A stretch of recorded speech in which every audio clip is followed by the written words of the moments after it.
Hey guys, what's going on? Welcome back for another video. We're going to talk about trail elbow and when should we want to have it in front, when is it okay for it to be behind, okay? So a lot of times, I talk about the loop a lot, elbow will get slightly behind with the feel, but for most players where their arms shove out way too early, disconnects from their torso, you feel in the loop, you feel like the elbow gets really behind, it's not so behind. You're probably still going to be relatively in line with your rib cage as you turn through the ball. Secondly, people who need the loop, let's say most of your average golfers who are outside in, who don't rotate, who do this, you rather, worst case scenario, have the elbow too far behind, because even though you're too far behind, you'll still deliver the club with better conditions where you're slightly from the inside. You're going to be able to rotate better if things are behind you. That's a way better alternative and a way better poison to have than you continuing to do this, getting your elbows in front, but you're going to swipe it 10 degrees outside in,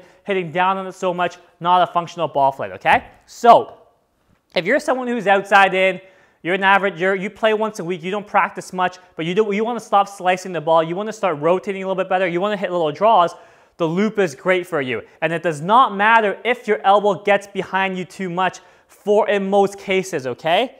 If you are someone that keeps doing this outside in, you should embrace having this elbow get a little bit too far behind. And even if the elbow gets stuck behind you, so what? Chances are it's probably not going to get stuck behind you. In the unlikely scenario you fall in the demographic that you can actually get the elbow stuck behind, that's okay too, because you getting it behind, you looping it back will probably produce a better result for you, okay? For players who should not have the elbow behind, okay? Generally, if you're significantly inside out and you're still rotating well, but you're rotating well, you're not tilting back, but you still have it significantly inside out, that's the player who would want to have the elbow stay more in front of the torso, okay?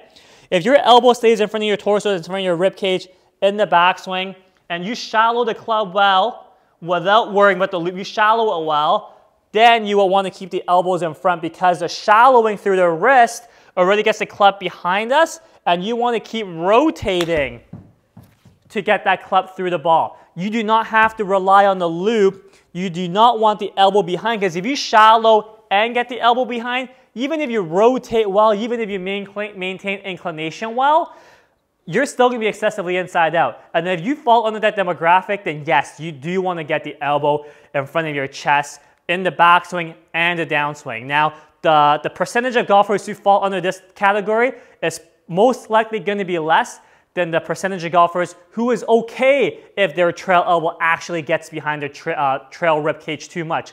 So, but again, this is a video just for me to explain to you guys when is it okay, when is it not okay. So again, if you rotate well and you're still significantly inside out, then yes, you will probably want to keep your elbows in front of your torso the entire time in the backswing, in transition, in the downswing, to help you mitigate things, to help you reduce the inside out pieces in your golf swing, okay? So how you do that is this. Elbows stay in front of your chest at all times, elbows together. Then you feel like your elbows stay in front of your chest as you rotate. I'm not going to shove my arms, I'm not going to throw my arms in front of me. I still want my lead arm connected to my chest. I still want the rotation. But if I rotate well, my arm is still connected to my chest. My elbow can still stay in front, okay? We do not have to rely on throwing the arms out, throwing the elbows out in front. So very slowly here, what you can do is elbows together in front of your torso, and you maintain that together as you rotate. That's the feel that you need. You have to exaggerate that, okay? And chances are, you might miss the first few, but eventually that will help you dial in the inside out if you fall under that category. So just to summarize here, if you're outside in, if you play once a week, you don't practice too much, but you want to stop slicing the ball, loop the hell of it. If the elbow gets behind you, doesn't matter.